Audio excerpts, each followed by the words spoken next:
মেসিকে আব্বা বলা এই ছেলেটা নিজের ভুল বুঝতে পেরেছে। দেখুন সে কি বলে। আসসালামু আলাইকুম, সবাই কেমন আছেন? আলহামদুলিল্লাহ আমি অনেক ভালো আছি।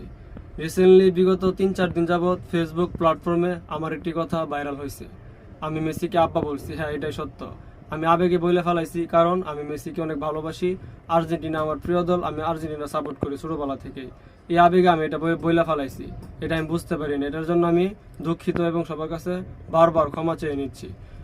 আপনারা আমার ফেসবুকে এবং আমার মানে অনলাইন সব জায়গায় আমি দেখতেছি আপনারা আমাকে নিয়ে অনেক খারাপ খারাপ কমেন্ট করেন, অনেক খারাপ খারাপ মন্তব্য করেন। এটা কিন্তু ঠিক না। আমি বারবার আপনাদের কাছে আইসা ক্ষমা চেয়ে নিচ্ছি, কারণ একটি মানুষ একটি ভুল করলে সেটা সমাধান জনগণ, আপনারা এটা সমাধান করবেন। আমি যদি আপনাদের কাছে বারবার না আসতাম তাহলে আপনারা এটা আমাকে নিয়ে করতে পারতেন, কিন্তু আমি রিসেন্টলি 2-3টা ভিডিও দিয়েছি, তারপরও দেখি আপনারা শুধু খারাপ খারাপ কমেন্ট করতেছেন আমাকে নিয়ে। আমি এটাতে খুবই দুর্বল হয়ে পড়েছি। আর আমার আমার শরীরের অবস্থা খুবই খারাপ, আমি এটাতে অনেক দুর্বল হয়ে পড়ছি।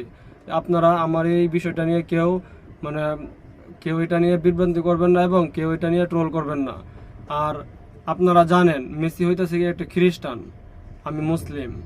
আমি এই কথাটা বইলা ফেলাইছি, তারপর আমি বুঝতে পারছি যে এটা আমি অনেক বড় একটি ভুল করছি, কারণ সে তো খ্রিস্টান, তাকে আমি আব্বাটা কিভাবে বললাম। হ্যাঁ, এটা আমার ভুল হয়েছে। আশা করি এরকমটা আর কখনো হবে না।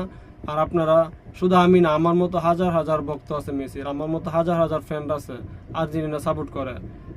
তারাও তো অনেক কিছুই বলে, কিন্তু তাদেরটা এতটা হয়েছে না। কিন্তু আমারটা নিয়ে আপনারা একটু বেশি ফেসবুক প্ল্যাটফর্মে ট্রল করতেছেন।